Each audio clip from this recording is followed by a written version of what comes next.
Hi everybody, my name is Audria and I am a teacher at Approach International, and today we are going to be studying how to pronounce final ED in English. So follow me to the board. All right, so a lot of you come from countries where you speak a language where the final ED is pronounced, or you're used to pronouncing every single letter that you see in a word. Unfortunately, in English, the rules are a little bit different. Even though a word ends in final ED, we might not always say it the way you think it is spelled. So we're going to go over 3 really simple rules that will tell you how to pronounce the final ED in English. So the first thing you need to do is when you have a word that ends in final ED, you're going to look at the letter that comes before it. It's going to fall into one of these 3 categories. So let's go over them together. The first category is voiced. The second category is voiceless. And the third category is the letter T or D. Now, if you've never seen these terms before, voiced or voiceless, here's how you can figure out which one your letter falls into. So you're going to take your fingers and you're going to place them on your throat. Now, I want you to try saying these letters with me. So this one is B, we have D, we have R, and we have G for voiced. When you say these letters, you should feel a slight buzzing under your fingers, right? Now for these letters, let's try them together. We have P, K, F, and sh. And for these, you don't really feel that buzzing. So that feeling under your fingers will tell you whether or not the sound is voiced or voiceless. If you feel the buzzing, it's a voiced sound. If you don't, it's voiceless. So after you've looked at your word and you figured out which letter comes before ED, you're going to place it into one of these categories. Each one has a different rule. So starting off with voiced sounds, let's say you have one of these words. Here, my letter before ED is L, which is voiced.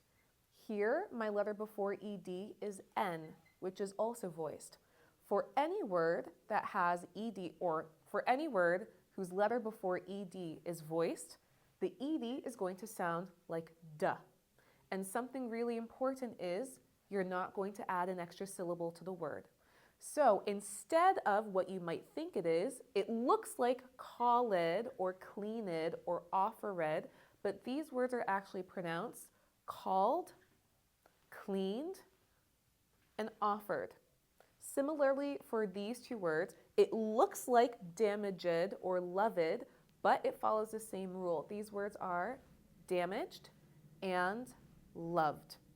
So for all of these words, the final ED just sounds like duh. So that's rule number 1. Moving on to our voiceless sounds. These ones follow a different rule. So again, we're going to look at the letter before ED. Here for the word helped, my letter before ED is P. Here, my letter is K. And here, my letter is S. All of these are voiceless letters, which means that they fall into this category.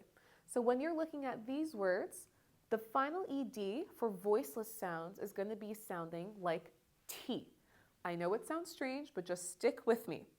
So this word looks like it should be helped, right? But it's not. It's actually pronounced helped. Do you see how the final ED has a T sound? Helped. All of these words are going to follow the same rule. So this one is pronounced looked. Again, no extra syllable for the T sound. The final ED is just sounding like T with no extra syllable. This one is kissed. This one, watched. And this one, fixed. So for all of these words, because they end with a voiceless consonant, all the final EDs are going to be pronounced like T. So that's the second rule. Now the third rule is the easiest. The third rule is T or D. Now this is when the words might sound the way you're expecting them to sound. So let's take a look at these together. If your word ends with T or D before your final ED, you're going to pronounce it as ed. And this time, it's going to add an extra syllable. So, unlike these two categories where your final D has no extra syllable and the sound T has no extra syllable, for this one, if your word ends with T or D, you're going to make sure to make that ed sound. So for example, this is wanted, this is started, this is needed, and this is decided. And that's it. So I hope you learned how to pronounce the final ED in English. Just remember these 3 rules and remember to check for voiced or voiceless sounds.